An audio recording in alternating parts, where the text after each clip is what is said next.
I never thought walking my service dog could land someone in jail. But that's exactly what happened to a woman in my neighborhood. And not just any woman, a full-blown HOA Karen. Let me paint the picture. It was a quiet morning.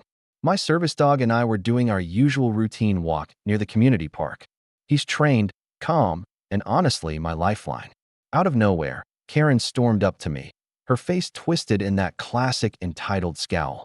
Before I could even say a word, she pulled out a canister of something. I thought pepper spray at first, and unleashed it directly at my dog. That moment, my world stopped. My dog yelped, recoiling in pain. I dropped to my knees, panicking, trying to wipe whatever chemical she'd sprayed off his fur. Karen? She stood there smirking, claiming pets aren't allowed in this area. That's when it hit me. She didn't know. She didn't know that. Harming a trained service dog isn't just cruelty. It's a federal offense. And believe me, she found out the hard way. Because what Karen thought was just a power trip over HOA rules turned into a police report, a courtroom, and eventually, a jail sentence. This isn't just a story about an entitled person going too far. This is a story about justice and how standing up for your rights and your service animals can actually make someone pay the price they deserve. Stick around. You won't believe how fast things escalated from that moment on. Before all of this madness with Karen, my life was calm, routine even. I live with a neurological condition that causes unpredictable dizzy spells and fainting episodes. It doesn't define my life, but it certainly shapes it. That's why I have Ranger, my golden retriever and certified service dog.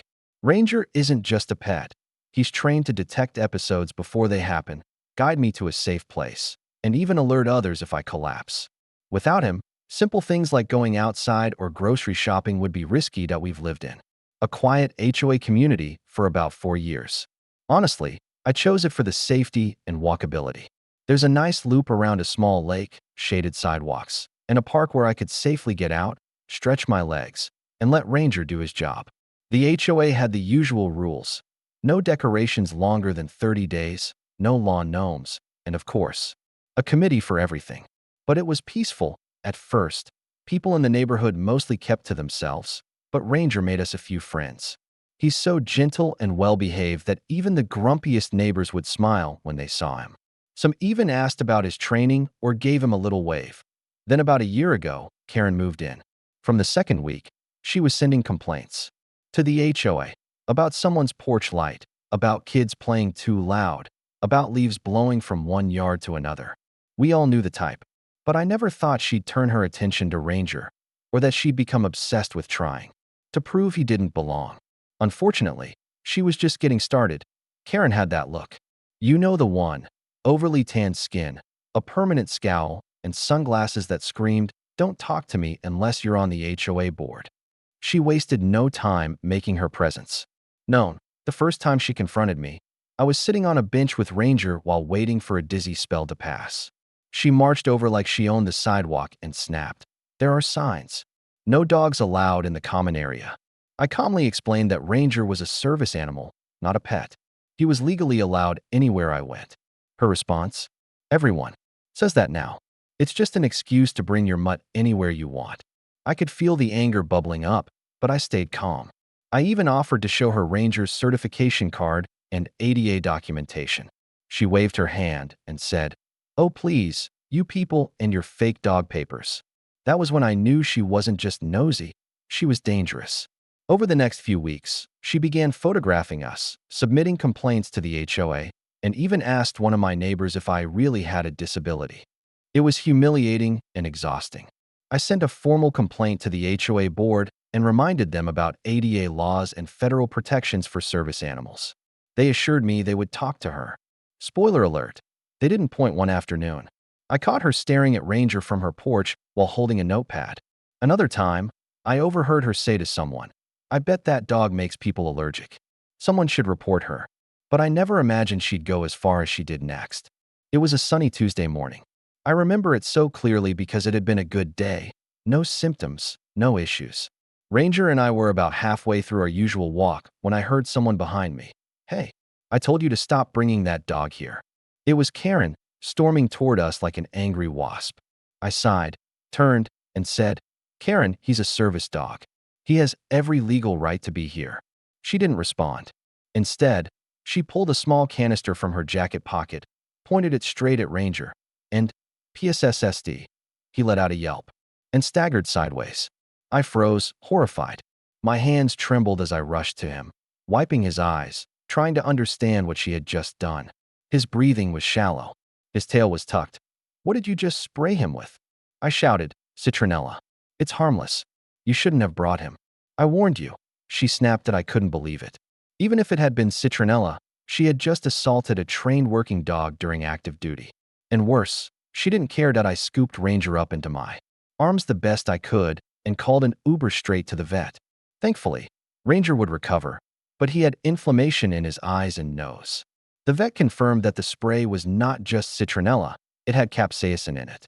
Essentially pepper spray, and that's when the rage kicked in. Back at home, I made 2 calls, one to the police and one to the ADA's hotline. After filing the report and giving my vet's documentation, they confirmed it. This was a federal crime. Under U.S. federal law, harming or interfering with a service animal can carry fines and jail time. The police took it seriously. They visited her home. She tried to downplay it, claiming, "I didn't know the dog was real." But the officer replied, "That's not how the law works." She was arrested the next day for willful injury to a service animal and interference. With a disabled person's rights that I watched from my window as they put her in handcuffs, that I didn't feel triumphant.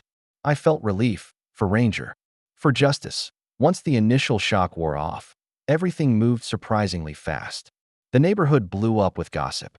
Some neighbors actually defended Karen. "She probably didn't mean it," they said. Others avoided me entirely, but then the news came out. Karen was being charged federally. Not only had she harmed a service animal, but she had interfered with my medical accommodations under the Americans with Disabilities Act. She hired a lawyer, of course, and tried to plead ignorance. "I didn't know it was a service dog," she insisted in court. But the photos, the vet reports, and the body cam footage of her saying, "I warned you," all stacked up against her. The prosecutor read out the statute clearly in court. Willful harm or harassment of a service animal is punishable by fines and/or imprisonment. The judge didn't buy her excuses. She was sentenced to 60 days in county jail, 18 months probation, and mandatory community service with a local disability rights group. Even better, she was removed from the HOA board permanently. Apparently, she had weaseled her way onto it and used her position to create and enforce rules against anyone she didn't like. As for me, I filed a civil case too. I won damages for vet bills, emotional distress, and interference with medical support. Her homeowner's insurance ended up covering most of it, but her premiums skyrocketed. And Karen? Well, she eventually sold her house and moved. I won't lie. Part of me felt bad. But then I looked at Ranger, and I remembered that if I hadn't stood up, if I had just let it go, she might have hurt someone else. Someone more vulnerable. Justice wasn't just served, it was deserved. Looking back, this story isn't just about Karen. It's about a bigger issue. Ignorance and entitlement mixed with power. It's about people who think the rules don't apply to them until they hit a wall they can't bulldoze over. Ranger didn't ask for any of this. He's just a dog doing his job. A job that saves lives, that gives people like me independence. And safety. So if there's one thing I want viewers to take away from this, it's that service animals are not pets. They're not accessories. And they're absolutely protected under the law. That if you see someone being harassed for using a service dog, speak up. And if you're ever in a situation like mine, document everything. Take photos, report immediately, and don't back down. I'm proud of how I handled it. I stood up for myself and for Ranger. And in the end, Karen learned the hard way that messing with a service dog isn't just wrong, it's criminal. Thanks for watching. And to Ranger, thanks for always having my back, buddy.